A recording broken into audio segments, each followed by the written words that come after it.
അപായ സൂചന തോന്നിയതോടെ പ്രഭവ കേന്ദ്രമായ പുഞ്ചിരിമട്ടത്ത് നിന്ന് ദുരന്തത്തിന് മണിക്കൂറുകൾക്ക് മുൻപേ മാറി താമസിച്ചവരുണ്ട്. അങ്ങനെ ഒരാളാണ് കമറുദ്ദീൻ. സ്ഥലത്ത് വീണ്ടും മടങ്ങിയെത്തിയ കമറുദ്ദീൻ കണ്ടത് വീടപ്പാടെ തുടച്ചു നീക്കപ്പെട്ടതായിരുന്നു. പുഞ്ചിരിമട്ടത്താണ് ഞാനുള്ളത്. അതായത് ഈ ഉരുൾപൊട്ടലിന്റെ പ്രഭവ കേന്ദ്രത്തിന് വളരെ അടുത്ത് ഇവിടെ നിരവധി വീടുകളുണ്ടായിരുന്നു പറഞ്ഞാൽ ഒരുപക്ഷെ അതൊന്നും പലപ്പോഴും വിശ്വസിക്കാനാലും അങ്ങനെ കുറച്ച് വീടുകൾ ഇപ്പോൾ പൂർണ്ണമായും പൊളിഞ്ഞു പോകാത്ത എന്നാൽ വലിയ നാശനഷ്ടമുണ്ടായ വീടുകളുടെ ആളുകളുടെ അടക്കം ജീവൻ നഷ്ടമായ സ്ഥലമാണിത്. ആ വീടുകളുടെ അവശിഷ്ടങ്ങൾ ഇവിടെയുണ്ട്. ഇതിന്റെ രണ്ട് സൈഡിലുമുണ്ട്. ഇപ്പോൾ ഞാനുള്ളതും ഒരു വീടിരുന്ന സ്ഥലത്താണ്. ആ വീട്ടിൽ താമസിച്ചിരുന്ന ആ വീട്ടുകാരനായ കമറുദ്ദീൻ ഇപ്പോൾ എന്നോടൊപ്പം ഉണ്ട്. അദ്ദേഹം ഇവിടെ നോക്കുമ്പോൾ വീട് എവിടെയായിരുന്നു അറിയാമോ കമറുദ്ദീൻ?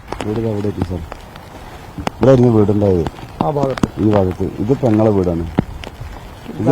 ഇത് പെങ്ങളെ വീട്, ഇത് ജാസിന്റെ വീട്, ഇത് ജാസിന്റെ വീട്, ഇത് വാപ്പാന്റെ പെങ്ങളെ വീട്. എല്ലാം കുടുംബക്കാരുടെ വീട് ഇതിന് ചുറ്റുമായിരുന്നു. എല്ലാം ഇത് ചുറ്റായിരുന്നു. മൊത്തം ഇവിടെ ഏകദേശം നമ്മളെ ഫാമിലീസ് തന്നെ ഉണ്ടായിരുന്നു. എത്ര കുടുംബങ്ങൾ യഥാർത്ഥത്തിൽ ഈ ഭാഗത്ത് മാത്രം ഉണ്ടായിരുന്നു? ഇവിടെ മുകളിലേക്ക് 5 വീടുണ്ടായിരുന്നു. ഇവിടെ അത് മേളിലേക്ക് കോളനിയാണോ? അത് അല്ല, ഇത് വേറെ 5 വീടുണ്ടായിരുന്നു. ഇതിന്റെ മുകളിലേക്കാണ് കോളനി ഉള്ളത്. കോളനിന്റെ അവിടെ ഏരിയ ഒന്നും ആയിട്ടില്ല. അവിടെ ഇപ്പോഴും പ്രശ്നമില്ല. ഇല്ല. ഇത് ആ ഭാഗത്തു നിന്നാണ് ഈ ഉരുൾ പൊട്ടി വന്നതെന്ന് തോന്നുന്നു അല്ലേ? മുകളിൽ നിന്ന് വന്നതാണ്. നിങ്ങൾ എങ്ങനെയാണ് രക്ഷപ്പെട്ടത്? കമറുദ്ദീൻ എങ്ങനെ രക്ഷപ്പെട്ടത്? നിങ്ങൾ തലേന്ന് ഇവിടുന്ന് മാറിയിരുന്നു. തലേന്ന് കുറച്ച് വെള്ളം, ഇത് പൊട്ടിന് തലേന്ന് കുറച്ച് വെള്ളം വന്നിട്ടുണ്ടായിരുന്നു. ഇത് ഈ ഭാഗത്തൊക്കെ എന്ത് ശരിക്കും റോഡായിരുന്നു? ഇതൊക്കെ ഇത് റോഡാണ്. ഇവിടെ റോഡിന്റെ ഒരു ഭാഗം ഉണ്ടെന്ന് തോന്നുന്നു അല്ലേ? റോഡ്. ഇവിടെ നിങ്ങൾ 29 രാത്രി മാറിയോ? രാത്രി മാറി. 12 മണിയാകുമ്പോൾ ഞങ്ങൾ എല്ലാവരും മാറി. ആരൊക്കെയാണ് വീട്ടിലുണ്ടായിരുന്നത്? വീട്ടിൽ ഇവിടെ തറവാടാണ്. വാപ്പിയും ഉണ്ടായിരുന്നു. ഇവിടെ പെങ്ങളും അളിയനും എല്ലാവരും ഉണ്ട്. ഇവിടെ അമ്മായിന്റെ വേറെ കുട്ടികളും. ആ വീട് ആ വീട് അല്ലേ? ആ വീട്. അപ്പൊ നിങ്ങൾ ഈ തലേദിവസം വെള്ളം വന്നത് എല്ലാവരും മാറിയോ? എല്ലാവരും മാറിയോ അല്ലേ? ഏകദേശം ആൾക്കാർ ഇവിടുന്ന് മാറി. നിങ്ങളുടെ ബന്ധുക്കളൊക്കെ മാറി. സാധാരണ ഇവിടെ നമുക്ക് ഈ ഏരിയയാണ് ഡേഞ്ചർ ഉള്ളത്.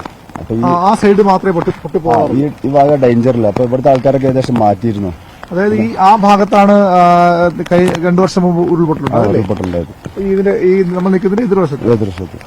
അപ്പൊ അതുകൊണ്ട് ഈ ഭാഗത്ത് ആൾക്കാരൊക്കെ മാറ്റി. എങ്ങനെയാ, സർക്കാർ അറിയിച്ചിട്ടാണോ അല്ലെങ്കിൽ? അല്ല, ഞങ്ങൾ ഇവിടുത്തെ യുവാക്കളെ കൂടിയിട്ടാണ് മാറ്റാൻ തീരുമാനിച്ചത്. മാറ്റിയ പോലീസ് സ്റ്റേഷൻ പിന്നെ നിങ്ങൾ അറിയുന്ന ഇങ്ങനെ പൊട്ടലുണ്ടായെന്ന്? നിങ്ങൾ 29 രാത്രി പോയി.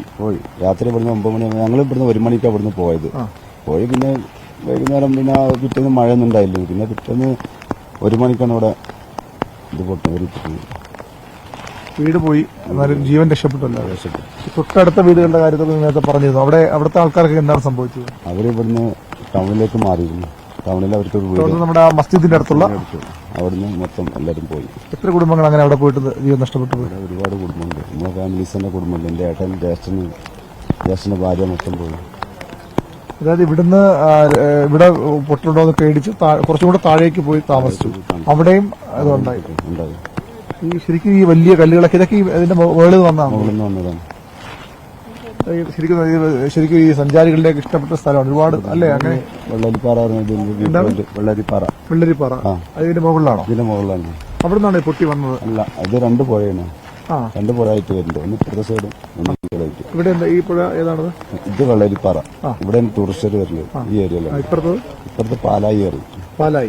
അത് ഈ പുഴ ഒഴുകി വരുന്നതാണോ? 2 പുഴ തന്നെയാണ്. പക്ഷെ ഈ സൈഡാ എങ്ങനെയാണ് ഇങ്ങനെ വീട് പോയി ഇനി ഇവിടെ താമസിക്കാൻ പറ്റും തോന്നുന്നുണ്ടോ? താമസിക്കാൻ പറ്റില്ല.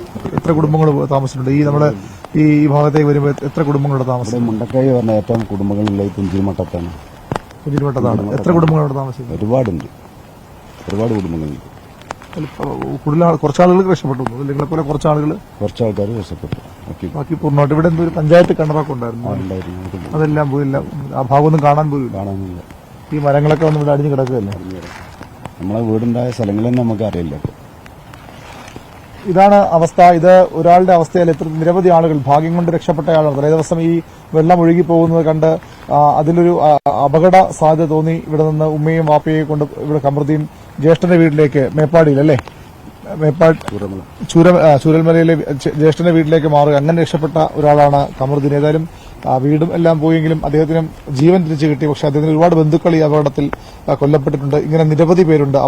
അവർ ആണ് വലിയ സങ്കടത്തിലും വലിയ ആശങ്കയിലും ഒക്കെ. ഇനി ഇവിടെ കഴിയാൻ അവർക്ക് സാധിക്കില്ല. സ്വാഭാവികമായും ഈ ഭൂമിയിൽ ഇനി താമസിക്കുക, ഈ ഭാഗത്ത് താമസം അത്ര എളുപ്പമല്ല.